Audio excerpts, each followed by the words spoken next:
Hey people, it's Niles talking. Now this is about Black Heroes Day. Now the source I'm using is AfricanAmericanRegistry.org, and we're talking about Charles Deslondes, abolitionist. So the birth of Charles Deslondes is celebrated on this date, the 23rd of September 1789. Charles Deslondes was born on the Louisiana plantation of Jacques Deslondes. Plantation success records have Charles described as being a Creole mulatto slave by the name of Charles, about 16 years old, and listed as a field laborer. Contrary to many published articles, we do not know if Jacques Deslondes ever brought Charles over from Saint Domingue of the revolt there. There is no record of Jacques ever having lived in Saint Domingue, and there's no evidence that Jacques purchased Charles before his death in 1793. He maintained a continuing documented presence in Louisiana from the time he was 17 years old until he died in 1793. Deslondes worked as a driver or overseer of slaves on the plantation of Colonel Manuel Andre. This plantation was later called Woodland and no longer exists, who owned a total of 86 slaves. In a letter printed in the Philadelphia Political and Commercial Advertiser on February 19th that year, Deslondes was mistakenly described as a free person of color.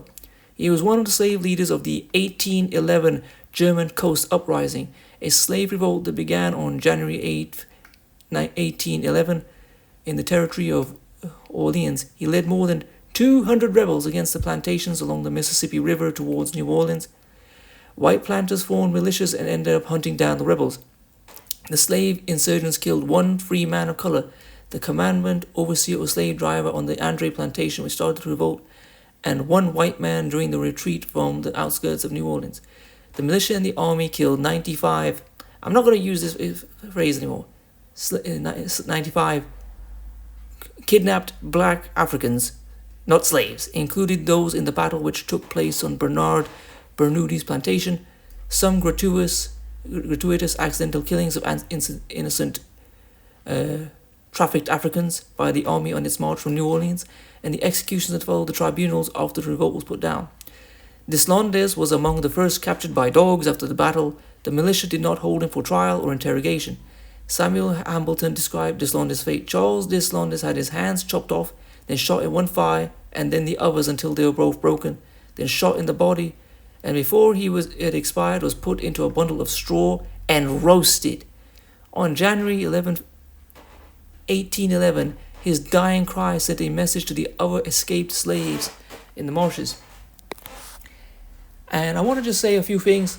Now, I said that I wasn't going to use the term slaves anymore. This is something I remember seeing, that if you use the term enslaved or slaves, that dehumanizes people. So we say kidnap people or trafficking victims or maybe trafficked Africans, because that's what they are. They were trafficked, they were kidnapped and stolen. They're not slaves, they're not a thing, they're people who are forced to do a job. And the terrible, terrible things that were done to Deslondes, who is a black American, Diwanian, FBA, ADOS, whatever you want to call him, patriot, who suffered terribly so that his people could live. We must remember Jacques Deslondes, and in a way, maybe he is of the same lineage of the people in Haiti, because, quite frankly, it was run by France, so there's quite likely that the same lineage of people, even if he was not born in Louisiana, he probably came from the same group of people, because let's face it, there was lots of people trafficked around the Caribbean and to the Americas, and indeed, a lot of them came from the same place. Toussaint Louverture came from, I think, Benin. So quite likely, the Jacques Deslondes may have been from the same group of people, the same lineage. So, and he was born around the same time as the Haitian people's revolution. So maybe he was inspired by his brothers and sisters in Haiti to fight for his freedom. And I want to link this. This is why they are so terrified of Haiti, and they are afraid to teach any slave revolt. I mean, even the unsuccessful ones, they don't want it talked about. They talk endlessly about the Civil War and about abolitionists, they do not want to talk about black people's involvement and their aggressive, violent attempts. Actually, I take that back. Not aggressive. They're fighting for their freedom.